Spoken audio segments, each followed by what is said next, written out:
Mohon izin, saya itu minta contoh gelas dengan air, bukan karena memang biasanya ada itu, bukan. Karena ingin mencontohkan tentang bab doa ini. Ya, ingin mencontohkan tentang bab doa. Perhatikan sini, fokus baik-baik. Lihat sini. Saya tidak akan minum sekarang. Lihat sini, fokus. Ini gelas, ada airnya. Warnanya apa? Bening, ya, warnanya bening. Nah, sekarang lihat, ada penutupnya? Halus atau keras? Baik, udah jangan main tebak-tebakan, kita coba dulu ya. Kalau tidak tahu katakan Allahu a'lam. Lihat sini, ini spidol. Fokus. Perhatikan sini. Saya ingin masukkan ke dalam gelas. Masuk tidak? Kenapa? Ada penutupnya, tuh, cukup agak lumayan. Ada lagi kalau ditutupnya seperti ini. Karena ini nggak ada penutup, kadang-kadang apa yang ada itu yang digunakan. Tisu misalnya. Lebih halus daripada yang tadi. Perhatikan baik-baik. Ini kalau dimasukkan bisa masuk. Ya, bisa, sudah. Kemudian lihat baik-baik, ada yang lebih keras lagi daripada yang pertama. Ini yang pertama, ini yang kedua. Misal, saya ambil yang lebih ekstrim seperti ini. Tutup begini. Fokus. Ini mau dimasukkan sampai kapanpun, sampai kiamat kurang 2 hari, susah. Sulit luar biasa. Perhatikan baik-baik, fokus, fokus, fokus. Ada orang ingin bermohon kepada Allah Subhanahu wa ta'ala. Kalau tidak ada sekatnya, tidak ada penutupnya, baik yang pertama, yang kedua, apalagi yang ketiga, maka semua yang diminta mudah untuk masuk. Minta spidol, masuk. Minta logam, masuk. Minta emas, masuk. Semua masuk. Tapi seringkali terjadi ada orang memohon, rasanya sulit kemudian untuk terkabul. Minta ini susah, minta ini lambat, minta ini sulit. Dan ini melanggar kaidah yang umum. Kaidah umumnya mengatakan setiap berdoa akan dikabulkan sepanjang itu baik bagi dirinya. Dan itu memang baik, tapi kenapa tidak masuk gitu? Misal kaidah standarnya di Al-Quran surah kedua Al-Baqarah ayat 186. Paling kiri sebelah bawah. Wa idza sa'alaka 'ibadi 'anni fa inni qarib ujibu da'watad da'i idza da'an falyastajibu li walyu'minu bi la'allahum yarshudun. Kata Allah, Muhammad sallallahu alaihi wasallam, sampaikan kepada umatmu, jika kalian nanti ingin mencari Allah, kamu ditanya, ada yang ingin mencariku, mencari Allah, katakan padanya, enggak usah dicari, saya dekat. Itu memberi harapan. Saya sering sampaikan makna kalimat ini. Anda tanya panitia, mana ustadznya? Dijawab, ustadznya belum ada berita. Dengan yang kedua, jangan khawatir Pak, sudah dekat. Mana yang paling menenangkan? Sudah dekat. Sudah dekat. Nah, ketika ada yang bertanya pada Muhammad, saya ingin mendekat kepada Allah. Jawab, tidak usah repot, Allah dekat. Silahkan kau mendekat kepada Allah, dan Allah akan dekat dengan kita, silahkan. Psikologis memberikan harapan. Dan umumnya orang yang mendekat kepada Allah, umumnya itu punya 2 kepentingan. Kalau bukan bertobat dari maksiat, yang kedua punya permohonan ingin disampaikan. Makanya sebelum diungkapkan itu dijawab oleh Allah. Saya tahu paling hambaku kalau mau datang mau minta. Silakan cek. Besok mau ujian, malam tahajud. Padahal kemarin enggak. Ya. Besok lamar pekerjaan, malamnya istighfar. Kemarin kemana aja John? Ya. Selalu seperti itu, minta, kata Allah. Lihat kalimatnya, ujibu da'watad da'i idza da'an. Kapanpun hambaku minta, aku akan kabulkan. Jadi rumus doa itu kalau diminta dikabulkan. Jadi nggak ada doa yang tidak dijawab sepanjang yang diminta itu baik. Sepanjang yang diminta itu maslahat. 3 sifat jawabannya. Diberikan seketika, jadi begitu dia meminta seketika dikabulkan. Kalau dia membutuhkannya. Allahumma ya Rabb, Allahumma ya Rabb, Allahumma ya Rabb. Saya ingin berdakwah ya Allah dengan teknologi.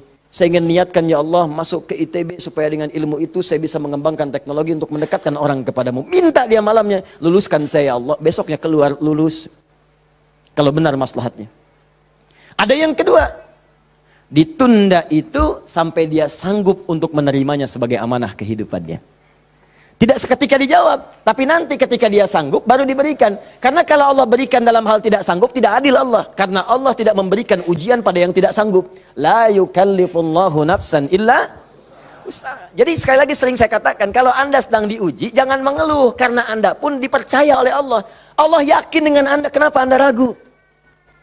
Jadi kalau Anda sekarang punya musibah, punya ujian, entah di rumah tangga ujiannya berat, entah di kantor misalnya ujiannya berat, entah dalam kehidupan, semuanya, semua orang tidak ada yang tidak punya ujian, semua diuji. Wala nabluwannakum bisyai, kata Allah, Quran surah kedua ayat 155. Semua yang hidup punya ujian. Dan sifat ujian itu tidak akan diberikan pada yang tidak sanggup. La yukallifullahu nafsan illa wus'aha. Kalau kamu nggak sanggup, saya nggak akan berikan, kata Allah. Jadi kalau ibu sedang punya ujian di rumah tangga, jangan mengeluh, Bu, seberat apapun, karena ibu itu sanggup. Allah percaya pada ibu, kenapa ibu nggak yakin? Antum punya ujian di kantor, berat rasanya Ustadz, betul memang berat, tapi Anda yang sanggup. Kalau ujian itu diberikan pada Adi Hidayat nggak sanggup. Anda hebat, kata Allah, kenapa Anda mengeluh? Ya Allah, kenapa saya? Ya Allah, ya emang kamu yang sanggup. Why me? Why not? Iya. Jadi semuanya itu ada ukurannya, nggak usah khawatir itu dengan itu semua. Ada takarannya, ya. Dan Allah itu punya sifat keadilan yang sangat luar biasa. Rizki adil, semua diberikan. Kadang-kadang itu nalar belum sanggup menalarnya. Yakin dulu iman, begitu iman hikmah datang. Kan dulu pernah saya sampaikan untuk analogi sederhana tentang cicak dan nyamuk. Masih ingat? Coba cicak, bagaimana beraktivitasnya? Merayap di mana? Dinding. Makanannya apa? Yang paling utama nyamuk. Nyamuk apa aktivitasnya? Terbang. Nyamuknya punya sayap, cicaknya tidak.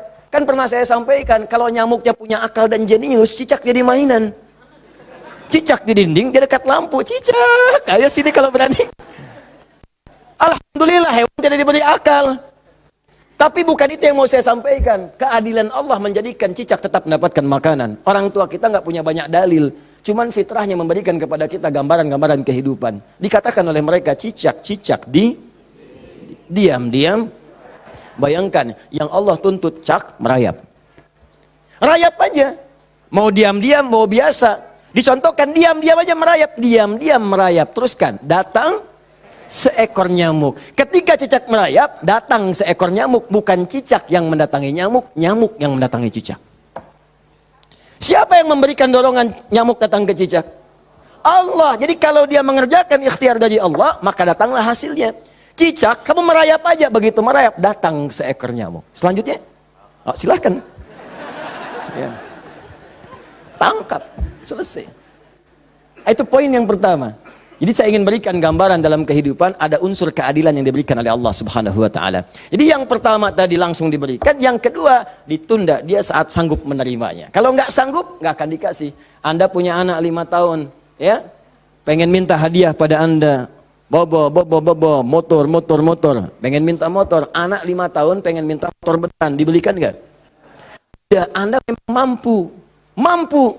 Tapi pada saat itu nanti nak ya. Bapak belikan motor yang hebat. Sekarang motor yang ini dulu, motor-motoran. Setelah itu dia siap 2 tahun, 3 tahun, 4 tahun, 10 tahun ke depan diberikanlah motor itu. Apa karena Anda tak mampu memberi? Tidak, karena dia belum siap. Anda minta sekarang, tiba-tiba 10 tahun kemudian Anda dapatkan. Cuman saat dapat Anda nggak sadar kalau itu tuh hasil doa Anda yang dulu. Itu.